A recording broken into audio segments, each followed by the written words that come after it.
My name is Bob Kartous. I'm a publicist and I'm engaged deeply and long time in public discussion about education policy, and also about disinformation and problem with so-called information chaos. When we are talking about resilience, we should talk about different layers of resilience. The first one could be physical. Physical resilience is our ability to endure against some outer conditions which require our reaction, our physical reaction. This is something what we can train during our life, not only during our childhood or during our teenage, but during the whole life. The second layer could be the psychic one. That means that we expect that we can resist somehow some distress, some everyday distress, but this is not only this ability, because I think that we need to include into the psychic resilience ability to cope with different sort of situation in our lives, and that we need to cope with situations which we can define as a tragic, that we need to cope with some sort of loss, we need to cope with some deprivations during our life, and upon this we can build our psychic resilience. In contrary with the physical resilience, we cannot train it only on ourselves. We need to rely on our closest circles, social circles, like parents, because our psychic resilience depends strongly on the state of belief towards others, because upon this we can build our self-esteem. The resilience is teachable.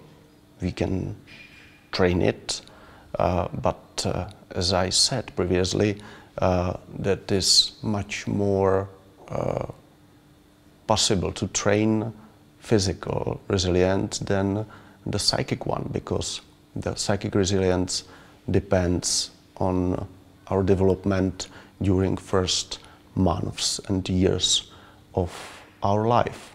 That means it depends on our closest others, on our parents or people they care about us during our childhood, because our resilience to cope with distress or with different sort of some hardness during life, it depends on our ability to believe that we are strong enough to do it, and this belief is based upon our self-esteem, and our self-esteem is built upon our belief towards others.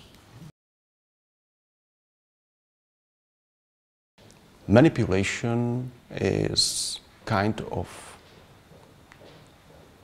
strategy and behavior which purpose is to push other people or group of individuals to some actions which are on demand, let's say. It means that if I would like to push you to some behavior, I need to use some tactics or strategies how I can change your attitudes and how I can change your behavior, your action. So manipulation is a kind of using of some kind of abuse of others. But we can also talk about education, because education itself is kind of manipulation if we strip it of some negative connotations, and this is kind of positive manipulation, maybe better said cultivation, and this is why the manipulation bears this negative connotation. So let it so. How to defend against manipulation? It is possible, obviously, but it's based upon some strong resilience, and this resilience depends on our ability to recognize manipulation and to have a strong base which consists from values and knowledge, because only together values and knowledge can encourage us to be resistible against manipulation.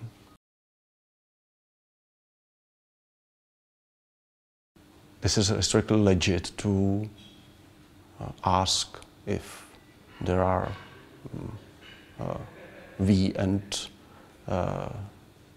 they, but I think that after the 1,000 years of multiple definitions of we and they upon the ethnic or cultural or upon the religion or language differences, we recognized after the World War II that there is a kind of the humanistic approach, and this humanistic approach is based upon basic human rights and freedoms, and this frame or this framework is one of the biggest human inventions, and I strongly hope that we will continue together with this invention in the future, because upon this is really our sustainability, our social sustainability. The attitude based upon the disbelief to anyone and anything is surely not secure, because this attitude brings us into the void. That there is that is something like I cannot make a relationship to anything in my life, and this is state of mind which is unbearable in the long period, and I think that this is beyond some tragic events like suicides or like violent attacks towards others.